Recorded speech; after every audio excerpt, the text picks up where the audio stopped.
tous. Bonjour à tous, merci de nous rejoindre. Je vous propose en préambule une rapide présentation. D'abord, est-ce que vous m'entendez?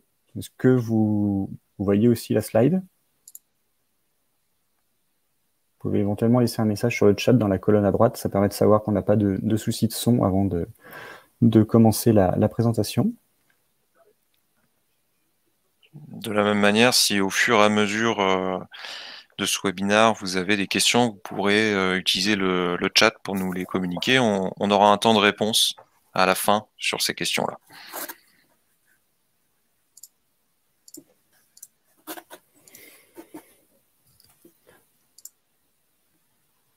J'en profite pour nous présenter. Donc, je suis Thibaut Zupinger, responsable marketing et communication pour Accelor. Et donc, nous, aujourd'hui, on fait ce webinaire en compagnie de Pierre Coudert, que je laisse se présenter.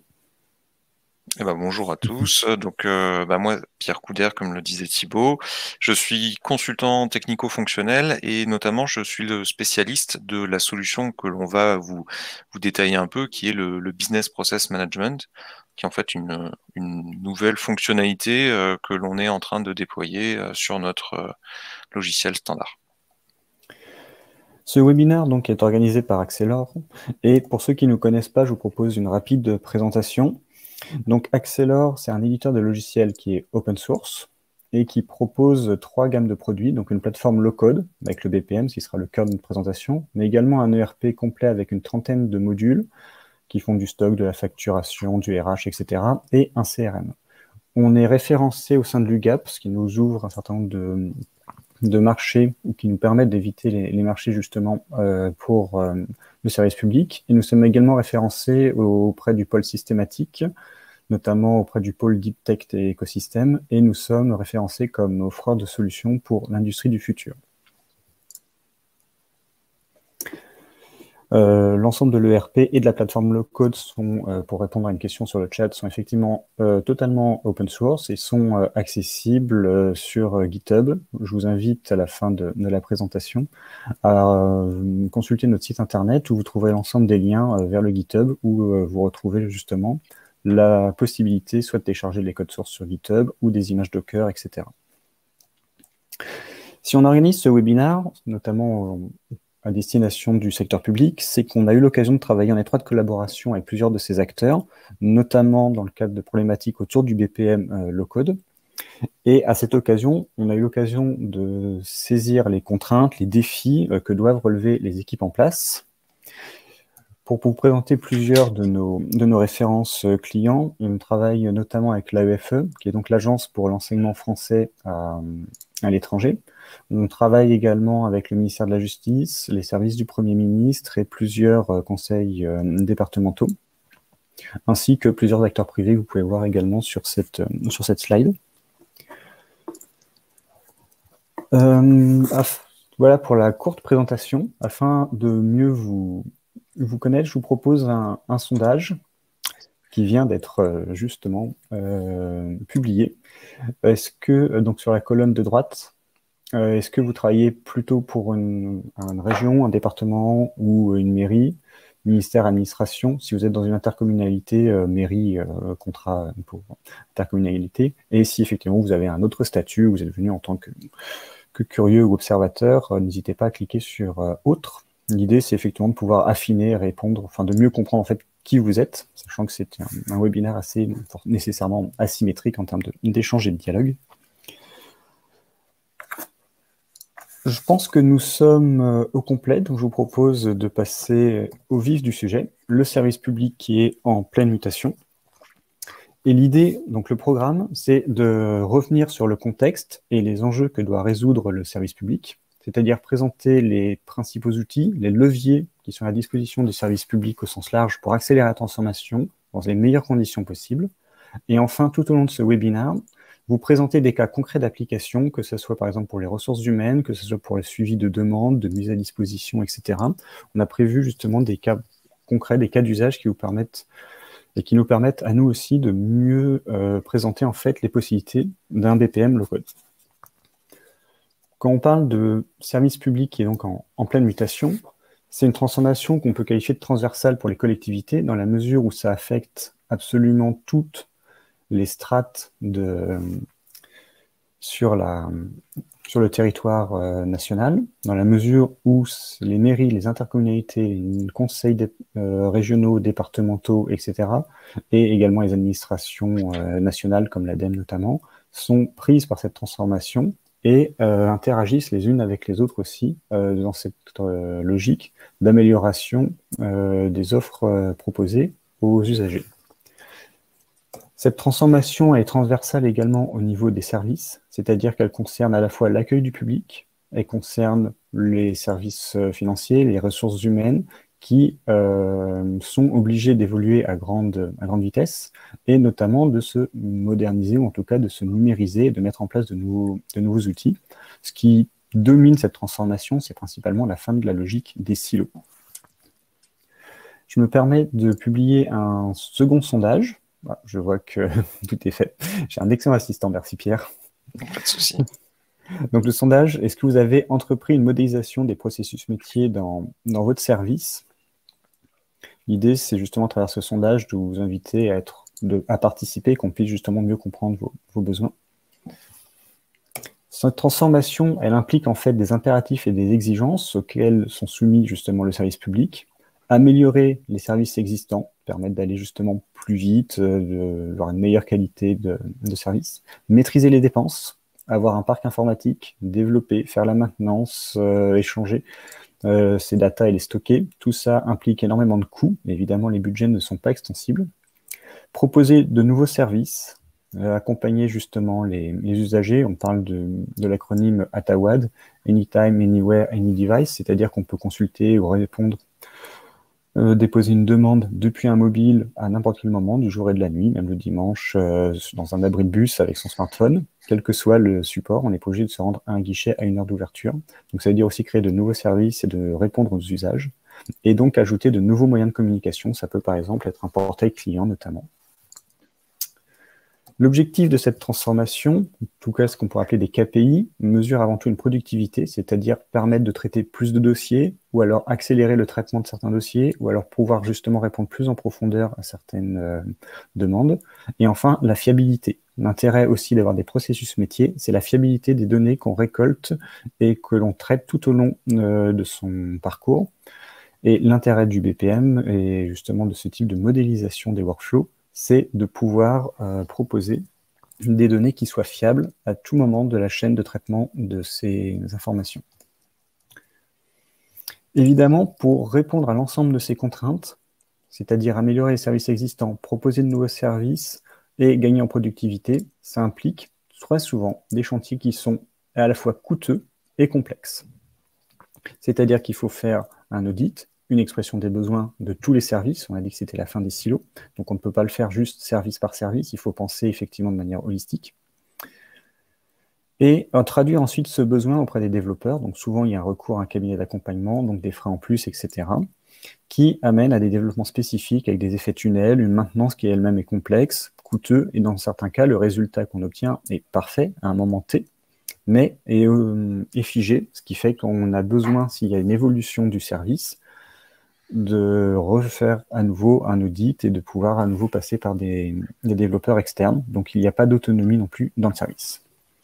Est-ce qu'il y a un peu d'espoir après avoir dressé autant de slides aussi sombres? C'est un certain nombre de leviers d'action que les DSI, je pense, connaissent bien. Tout ce qui passe par les chantiers de dématérialisation. Le papier, c'est extrêmement coûteux, c'est extrêmement lourd, c'est difficile à stocker, ça prend beaucoup de place et c'est difficilement indexable. La dématérialisation permet des gains de temps et de fiabilisation de la donnée, évidemment. Le cloud qui permet de rendre les données accessibles à tout endroit, avec la sécurité nécessaire, évidemment. La modélisation des process métiers. On aura l'occasion de revenir sur les normes et sur les différents outils qui permettent cette modélisation. Et enfin, la vague du low-code, qui est, avec le no-code, une véritable révolution dans l'informatique et qui permettent justement d'accélérer, de répondre à un certain nombre de ces enjeux qu'on a soulevés précédemment. Voici donc le contexte, les pressions avec lesquelles évoluent les collectivités territoriales. Et je crois qu'il est temps maintenant de rentrer plus avant dans le vif du sujet avec la révolution des BPM, low-code et no-code. Alors pourquoi cet intérêt pour cet outil en particulier? Tout simplement parce qu'il répond en fait à la quadrature du cercle un peu désespérante qu'on vient de soulever. Elle apporte des bénéfices, tous les bénéfices attendus, c'est-à-dire une meilleure réactivité, des gains d'autonomie, la possibilité de modéliser, justement d'investir l'ensemble des services pour la création de nouveaux usages, et de répondre également aux contraintes énoncées, c'est-à-dire la fiabilité des données, gagner en agilité, et le tout dans un contexte de budget contraint. C'est un peu ce qu'on peut nommer le meilleur des deux mondes, et cette révolution, elle repose sur une norme que je laisserai Pierre vous présenter plus en détail dans la mesure où il est 1000 fois plus expert que moi. Ah, bah merci Thibaut. Donc effectivement, comme le disait Thibaut, le fait d'avoir une organisation silotée qui est assez classique au bout d'une certaine taille en fait, impose des règles en fait, des règles métiers, et ces règles métiers peuvent paraître et sont souvent assez obscures en fait entre les différents silos. Et c'est là où l'intérêt de la norme prend tout son sens, c'est-à-dire qu'on va pouvoir déjà traduire ces fameuses règles métiers qui utilisent bien souvent un jargon. On va pouvoir les traduire dans des processus très simples, très lisibles, enfin simples ou complexes en fait, et à travers des éléments qui font partie d'un langage universel. Donc, si on prend par exemple les grandes bases de la norme, on va retrouver des piscines qui vont modéliser les processus en fait. Donc là, par exemple, on a le processus qui impacte le service de diffusion, on a le processus du procureur de la République. C'est le cas, c'est la modélisation d'une alerte enlèvement là, ce que vous avez sous les yeux. Et on va retrouver des événements qui sont représentés par des ronds, des activités qui sont les différentes étapes, parce qu'il faut bien avoir en tête qu'un processus, c'est quelque chose qui s'inscrit dans une temporalité, en fait. On a un début et une fin, mais entre les deux, on a un temps nécessaire au bon écoulement de ce processus. Et on va aussi retrouver après tout un tas d'éléments beaucoup plus pertinents. Si on veut aller assez loin dans la technicité de nos processus, on va retrouver des gateways des passerelles qui vont symboliser les moments où le flux va diverger, va converger, et aussi des éléments très très poussés comme des éléments timer frontières qui vont être en espèce de veille autour d'un sous-processus ou d'une activité. Donc là, par exemple, dans l'alerte enlèvement, au bout de 3 heures, en fait, que l'on ait retrouvé la victime ou pas, on arrête l'alerte enlèvement, c'est le protocole. Et ça, en fait, on peut venir très aisément le modéliser grâce à cette norme, la norme BPMN 2.0. Et pourquoi est-ce que ça devient extrêmement pertinent? Comme je le disais, on a un langage. En plus d'avoir un langage assez simple, parce qu'au final, même s'il est varié, il condense quand même beaucoup d'informations. Il est très visuel. Vous avez pu le voir sur les slides précédentes. On a des ronds, des carrés, des losanges. Il permet à chacun des acteurs d'une même entité de communiquer, d'échanger. Si aujourd'hui on souhaite mettre un processus très transverse entre le service des ressources humaines et le service des achats et la production, on est capable de le mettre en place, et chacun des acteurs de ces services va pouvoir comprendre quel est l'impact qu'il a sur l'ensemble du processus et quels sont les impacts aussi des autres acteurs du même processus. Et c'est pour ça qu'on a le dernier point qui est l'intégration des collaborateurs. L'idée dans une logique de mise en place de processus avec cette norme-là, c'est que plusieurs collaborateurs vont venir incrémenter au fur et à mesure, faire de l'amélioration continue sur les processus en utilisant cette norme-là. Alors, ce que je vous propose maintenant, c'est de voir justement comment est-ce qu'on peut utiliser la norme pour déployer un processus, en l'occurrence un processus de recrutement, donc qui est dédié aux ressources humaines, et comment est-ce qu'on va venir le modéliser et surtout voir comment celui-ci réagit une fois modélisé. Donc ici, on reprend ce que je vous ai présenté tout à l'heure. On a notre processus de recrutement, et au sein de ce processus de recrutement, on vient identifier deux rôles: le responsable de recrutement, donc celui qui va faire passer par exemple l'entretien technique, enfin la première phase tout du moins, qui va déposer l'offre, qui va créer le besoin, et enfin le directeur des ressources humaines qui est là pour finaliser un peu ce processus de recrutement. J'ai bien conscience que c'est pas l'image ISO des processus de recrutement que vous pouvez avoir chez vous, mais c'est pour vous donner une illustration en fait de comment est-ce qu'on vient créer ça. On vient créer tout simplement en venant glisser au fur et à mesure les différents éléments qui vont venir constituer notre processus. Alors après, on a toujours la possibilité de venir personnaliser ceci est l'étape 1, enfin voilà. On vient ici comme ça donner des indications sur l'évolution de notre processus dans le temps, qui va commencer par nécessairement la réception d'une candidature, va s'en suivre la création du profil candidat sur une plateforme, un sous-processus d'entretien technique avec 2 issues possibles, soit le candidat va le réussir, soit le candidat va être en situation d'échec. Et en cas de réussite, on passe au sous-processus d'entretien individuel auprès du DRH qui ensuite peut faire une proposition salariale, enfin bref. Et ce qui est intéressant ici, c'est qu'on a la possibilité de venir voir comment en fait va se déplacer ma candidature au sein de ce processus avec ce petit token d'animation. Si je le fais démarrer ici, vous voyez qu'on a notre petit token qui se déplace. Si j'ai des différentes gateways, j'ai la possibilité de venir réorienter mon flux. J'informe mon RH.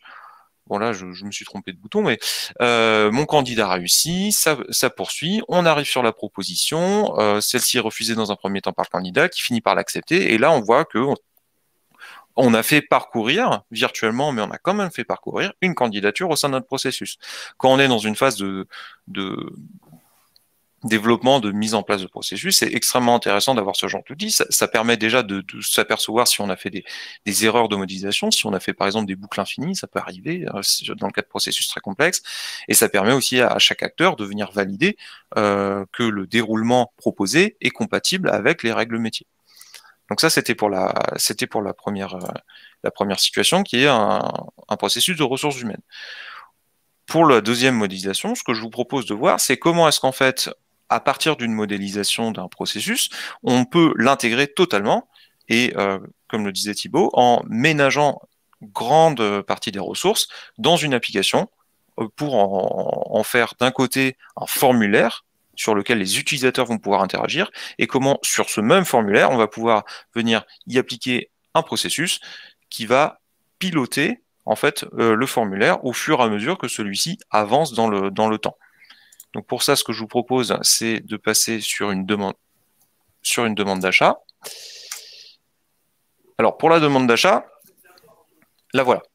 La demande d'achat, quand j'en crée une nouvelle, on a un formulaire brut, voilà, avec certains champs qui sont accessibles, d'autres qui ne le, les aléas du direct, d'autres qui ne le sont pas.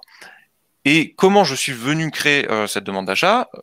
On vous le disait, le no-code, low-code. On a ici une interface où on va venir glisser tout simplement chacun des différents objets que je veux voir apparaître sur mon formulaire. Si par exemple je veux rajouter une chaîne de caractères, j'ai la possibilité de venir la rajouter tout simplement. Je vais pouvoir lui donner un nom, bien entendu. Je vais pouvoir aussi aller paramétrer différents attributs. Si je veux que celle-ci soit en lecture seule, si je veux que celle-ci soit requise, je peux venir y spécifier une largeur. Je peux venir y affecter des rôles utilisateurs. Dans le cas des institutions publiques, c'est extrêmement intéressant de voir comment on peut découper en fait certains formulaires suivant les utilisateurs qui doivent intervenir, par exemple sur des phases de validation. Tout ça, je vais venir ici le créer en venant glisser tous les champs, et je peux même mettre des champs beaucoup plus complexes, puisque je peux adresser certains champs sur d'autres objets de mon application, par exemple sur mes utilisateurs, sur les employés, sur éventuellement les entreprises, les associations. Une fois que j'ai fait ce déploiement en drag and drop de mon formulaire, je peux y avoir accès, il est disponible dans l'application. Et la deuxième étape, ça va être de venir créer un processus. Donc là, vous avez un processus qui est un peu plus complexe que ceux que je vous ai présentés tout à l'heure, où ma demande d'achat va venir passer par différentes étapes. Le fait de compléter un renseignement administratif, des renseignements produits. On va retrouver également, et là c'est extrêmement intéressant, on va retrouver un entrepôt de règles, où là, on va venir définir en fonction de paramètres d'entrée quels sont les paramètres de sortie que je souhaite obtenir de façon automatique sur ma demande d'achat. Et tout ça, une fois que je l'ai paramétré, je n'ai plus qu'à le déployer. On le déploie, pof, hop.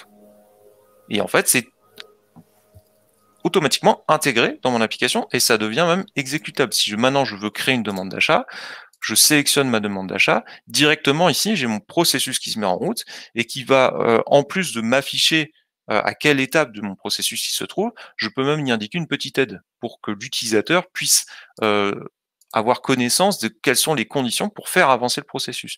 Et si je veux regarder au niveau de mon processus, je peux savoir spécifiquement dans quelle étape je suis, puisque celle-ci est cerclée en vert. Donc là, on va continuer. Vous voyez ici, avec le pilotage de ma demande d'achat par mon processus, j'ai maintenant accès à mes champs des renseignements administratifs, ce qui n'était pas le cas avant. Si je regarde sur les produits, ceux-ci sont en lecture seule. À partir du moment où je vais passer à l'étape suivante, mes produits sont maintenant accessibles. Donc, vous voyez, c'est pour ça que c'est intéressant en termes de saisie informatique de formulaires pour des demandes X ou Y. On a toujours la possibilité de venir conditionner les affichages suivant les utilisateurs, suivant le temps. Enfin bref, on a une liberté complète au niveau de mon processus de demande d'achat. Dernière étape, les renseignements budgétaires.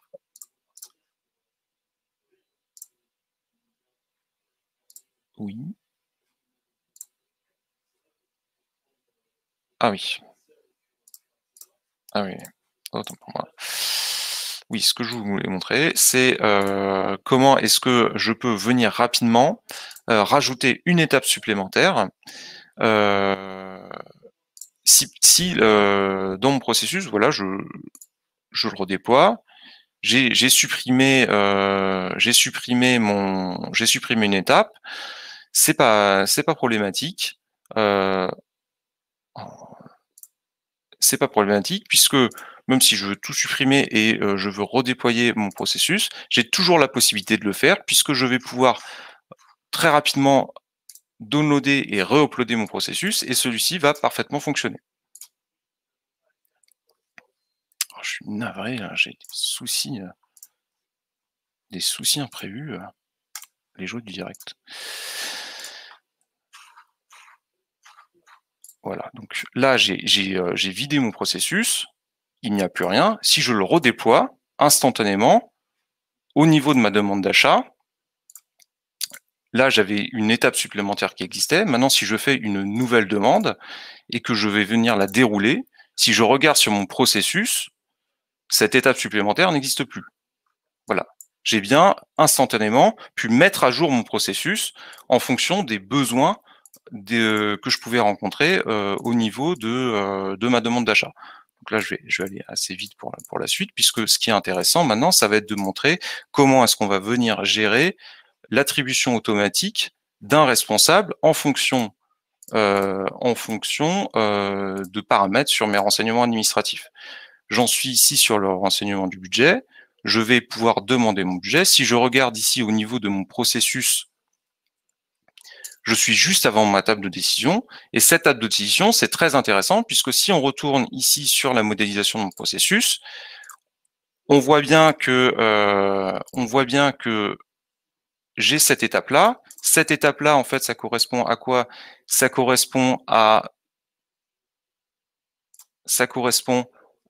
des tables. Ces tables-là, je vais venir renseigner différents paramètres d'entrée. Et en fonction de ces paramètres d'entrée, je vais venir conditionner des paramètres de sortie.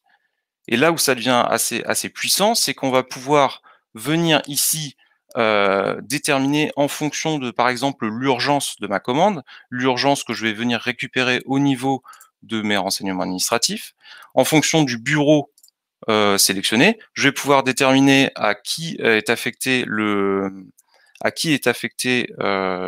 demande d'achat et sur quel dossier je l'affecte également.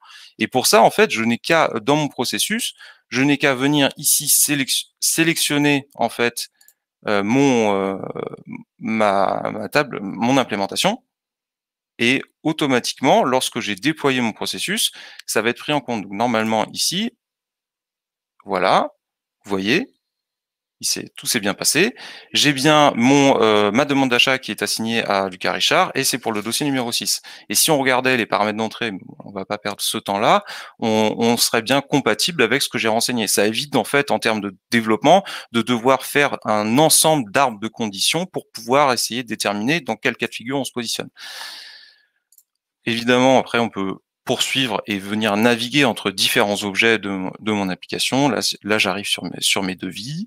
J'ai ici la possibilité de le demander. À partir du moment où celui-ci est demandé, au niveau de mon processus, c'est pareil, je suis venu conditionner la validation. Si le montant de mon processus, j'ai indiqué que si mon montant était supérieur ici à 2000 €, j'avais besoin d'avoir la validation de mon directeur. En revanche, quel qu'en soit le montant, j'avais besoin d'avoir une validation responsable, une validation acheteur.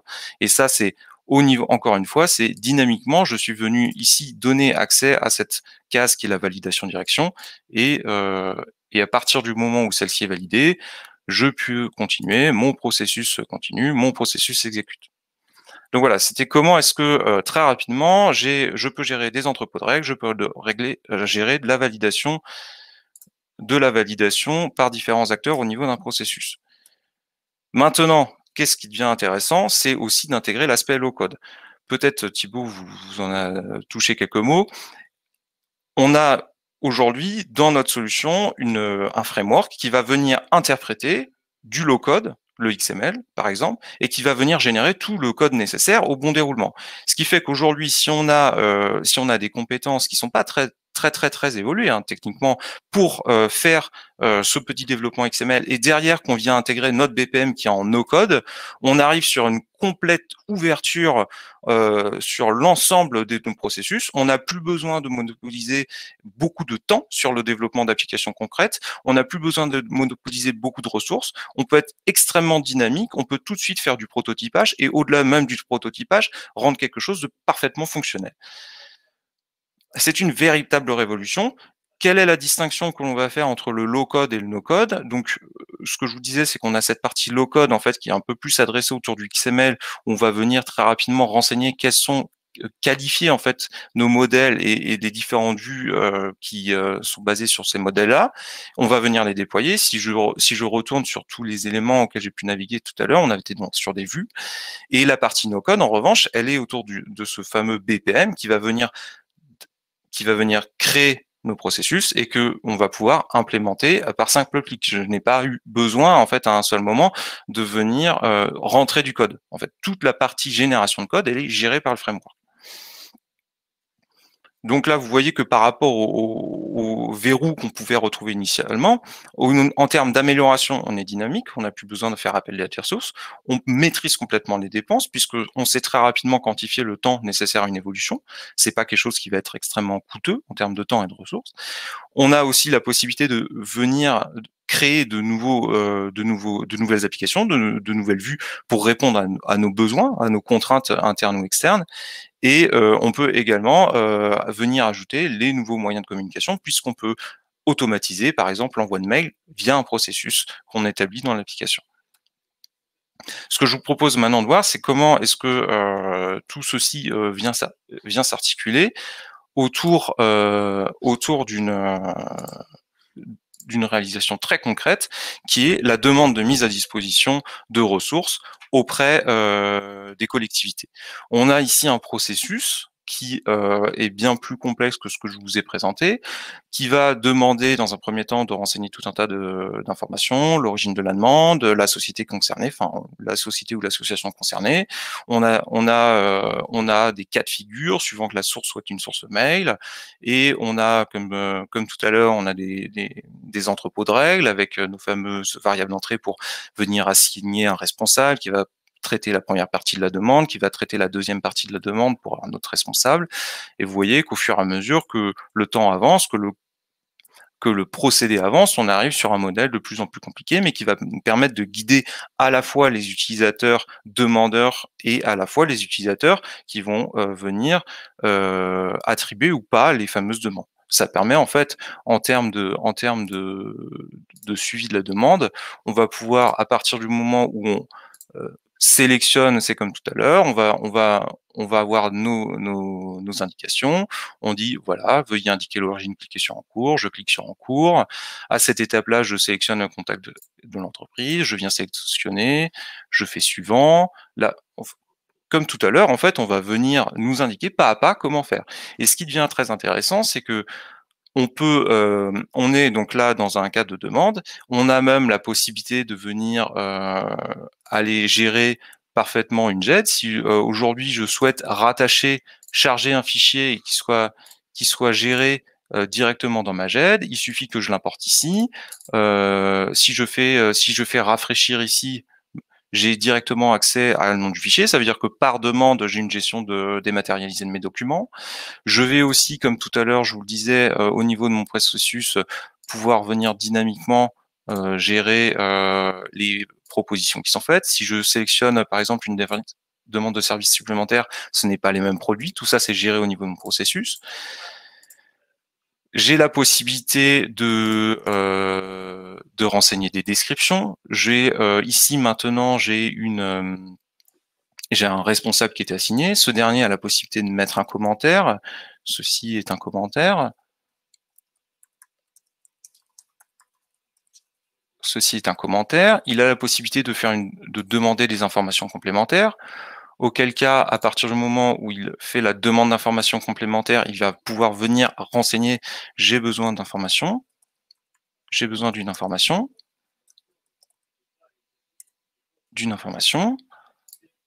À partir du moment où mon information a été saisie, j'ai également un envoi de mail qui se fait, et ça je l'ai paramétré en fait dans mon processus. J'ai paramétré ici dans cette étape-là que si je demandais des informations supplémentaires, celle-ci, j'avais automatiquement un mail qui était envoyé et ce mail reprenait le type de produit qui était demandé et envoyer différents cas de figure. J'ai la possibilité de venir dynamiquement donc aller chercher des informations sur mon formulaire pour les intégrer dans un modèle de mail. Enfin, voilà, j'ai tout un tas de possibilités qui me sont données au fur et à mesure de mon processus. Si je veux aussi rentrer plus dans le détail, je peux aller encore plus loin en venant créer directement avec mon processus je peux venir aller créer d'autres objets au sein de mon application. Et ça, encore une fois, c'est un paramétrage que l'on va venir faire au niveau de mon processus. Si là, j'en suis donc...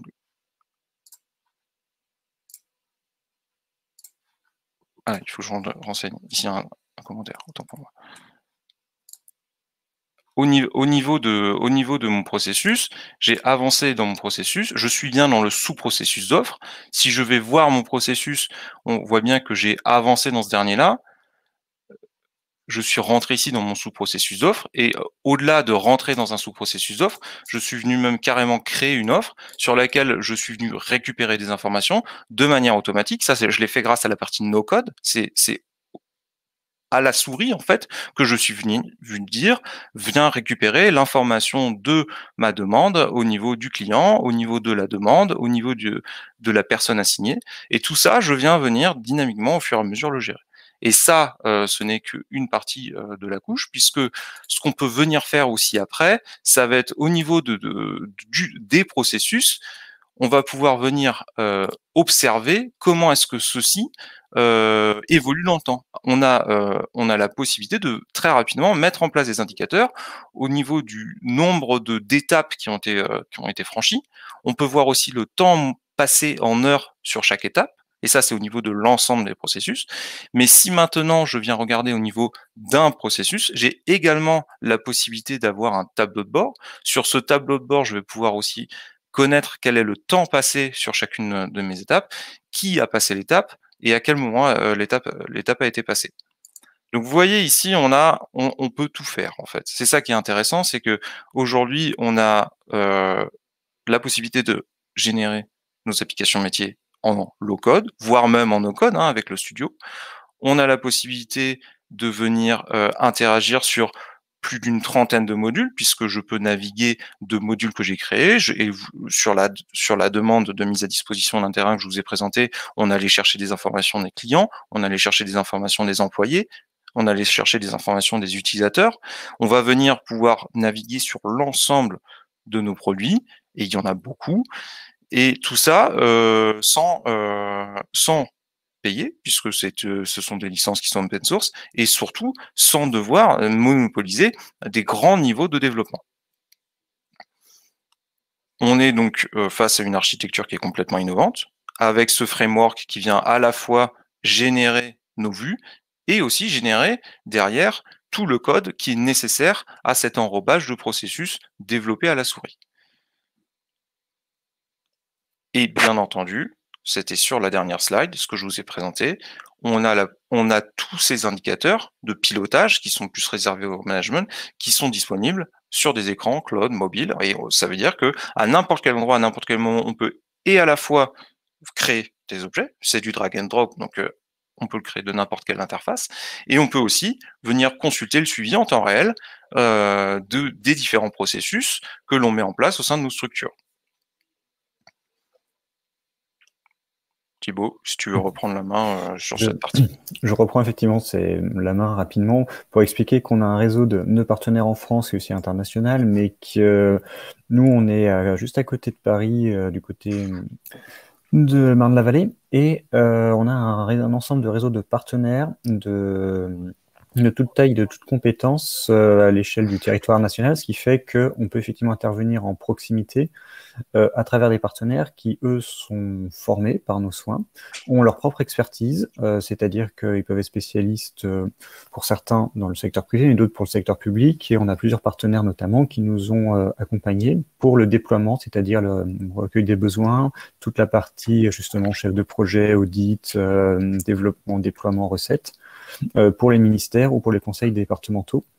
Donc, même si on est français et open source, on a aussi des limites géographiques. Et grâce à nos partenaires, on a aussi des ressources et une proximité géographique sur laquelle on peut, vous pouvez en tout cas capitaliser ou avoir un interlocuteur qui soit à un jet de pierre de chez vous. J'ai vu dans le chat qu'il y avait effectivement différentes questions-réponses. J'en profite pour signaler, comme si c'est évident, que sur cette slide, il y a un ensemble de contacts si vous souhaitez soit visiter notre site, découvrir éventuellement sur notre site l'ensemble des ressources qui sont mises à votre disposition, sachant qu'on a effectivement toute une communauté open source, enfin toute une communauté qui nous accompagne en fait dans le développement de notre produit. Donc, vous pouvez nous envoyer un mail, appeler directement le standard ou fréquenter notre site et voir les différentes ressources qu'on peut avoir, soit sur la chaîne YouTube, soit sur GitHub, et la présentation des outils. Sur le chat, est-ce que l'utilisation du low-code est free? Oui, tout à fait. Vous retrouvez effectivement l'ensemble du code source de la plateforme qui est disponible sur le GitHub ou avec une image en Docker si vous le souhaitez. Je pense que c'est une question peut-être plus pour Pierre. Est-ce qu'on peut affecter la demande d'achat selon le type de produit? Alors, pour vous répondre, effectivement, comme je le disais, on a aujourd'hui la possibilité, quand on modélise un processus, d'utiliser la fameuse table de règles. Et dans cette table de règles, en fait, on vient définir quelles sont les variables d'entrée et quelles sont les variables de sortie. Donc, si demain, vous souhaitez conditionner le responsable, et c'est ce que j'ai présenté sur la demande de mise à disposition d'une ressource, c'est en fonction, effectivement, du type de produit que l'on allait déterminer qui était le responsable. Donc ça, c'est du paramétrage, en fait.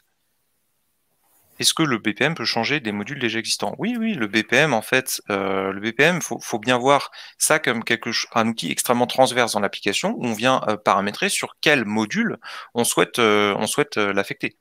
Donc après, si vous souhaitez mettre en place un processus sur un module existant, c'est possible. C'est même d'ailleurs très conseillé puisque ça permet beaucoup plus de finesse dans l'exécution des tâches. Générer des procédures, c'est-à-dire, il y a possibilité de générer beaucoup de choses, mais c'est quoi une procédure?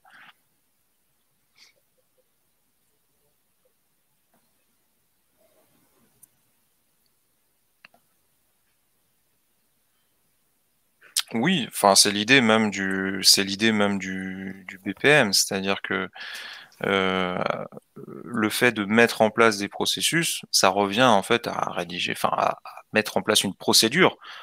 Donc c'est le but même effectivement du BPM, c'est de générer des procédures, et l'intérêt en fait de la plateforme low-code telle que Accelor le déploie, c'est que vous avez une application métier pour que les usagers, que ce soit effectivement des utilisateurs ou que ce soit vos acteurs ou agents, puissent traiter la demande Et l'intérêt justement de faire une modélisation d'un processus métier, c'est qu'il y a énormément de gains de temps en termes de fiabilité, enfin il y a beaucoup de gains et d'atouts, notamment en termes de fiabilité de la data. C'est-à-dire qu'on connaît tous cette anecdote de se présenter à un guichet et évidemment après une heure de queue, on apprend qu'il manque un dossier.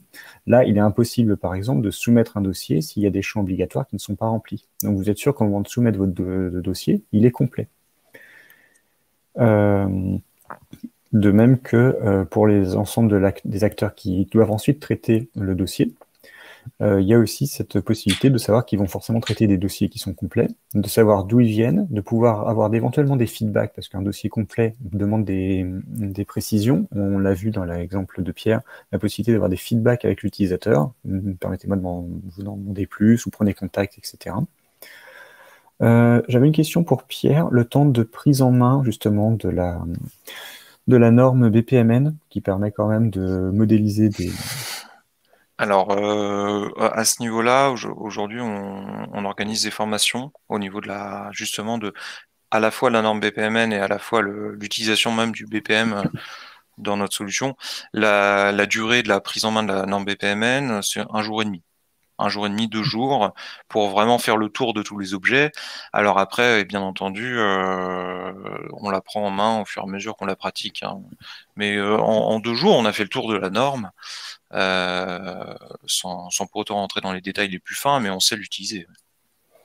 Et l'avantage, c'est effectivement cette logique d'abandonner les silos, de pouvoir communiquer d'un service à l'autre, et en termes effectivement d'onboarding d'un nouveau collaborateur, de lui présenter le logigramme et de présenter très précisément le processus, sachant que justement il est cadré, non pas une fois pour toutes, mais en tout cas il permet effectivement de présenter un processus et de ne pas se faire des nœuds au cerveau en se disant qu'est-ce que je fais dans ce cas de figure. Et si jamais il y a effectivement des événements nouveaux qui apparaissent ou qui nécessitent de changer le processus tel qu'il a été déterminé, l'intérêt du drag and drop et de l'outil, c'est qu'on peut très facilement, lors d'une revue de direction, modifier le processus existant et le recompiler pour en proposer une application métier qui tienne compte des modifications, comme l'a pu le faire Pierre assez simplement en cliquant effectivement juste sur une icône, on ajoute ou on soustrait des étapes qui deviennent nécessaires ou qui sont clairement dispensables. Et pour vous répondre, est-ce que le déploiement d'un changement BPM touche aussi l'application mobile? Oui, parce qu'en fait, l'application mobile se base sur l'application d'une manière générale, donc un redéploiement ou un changement dans un process vient impacter toute l'application. Il y a peut-être une subtilité sur l'application mobile. L'ensemble de la plateforme est effectivement responsive. Donc en fait, tout le processus métier, par exemple d'attribution d'un terrain présenté par Pierre, est accessible depuis un smartphone, depuis une tablette, etc. En revanche, c'est peut-être le sens de votre question, on a effectivement sur iOS et sur Google Play des applications qui reprennent effectivement et qui ont été codées spécifiquement mobile, avec une interface spécialement pensée pour les mobiles. Et les BPM ne sont pas pris en compte, enfin les modifications du studio ne sont pas prises en compte par ces applications-là qui sont effectivement figées, qui ont besoin d'être enregistrées sur Xcode ou d'autres et ensuite soumises à Apple ou à Google avant. Donc ça, c'est très spécifique. C'est une subtilité. Mais justement, on peut très bien se passer de ces applications qui passent par les stores en ligne parce que, comme c'est une plateforme cloud, elle est accessible depuis n'importe quel smartphone en ligne, ou si vous avez des tablettes, etc. Parce qu'elle est responsive. Et là, dans ce cas-là, effectivement, l'ensemble des modifications seront immédiatement prises en compte, en fait, quel que soit le support sur lequel vous consultez votre application métier.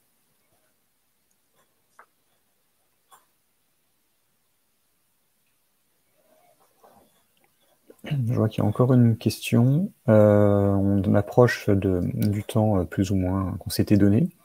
N'hésitez pas ensuite, si vous avez des questions, si vous souhaitez approfondir un sujet en particulier, à reprendre contact avec nous pour une démonstration qui serait personnalisée ou qu'on étudie ensemble en fait votre cas de figure. Le BPM peut répondre effectivement à énormément de besoins. Ensuite, ce n'est pas non plus le couteau suisse ultime, donc on vous répondra effectivement sur est-ce que c'est pertinent de faire intervenir un BPM low-code sur votre sujet ou s'il existe d'autres solutions qui seraient peut-être plus efficaces. Est-ce que les applications mobiles sont gratuites également? Oui, les applications mobiles sont gratuites et accessibles depuis les différents stores traditionnels.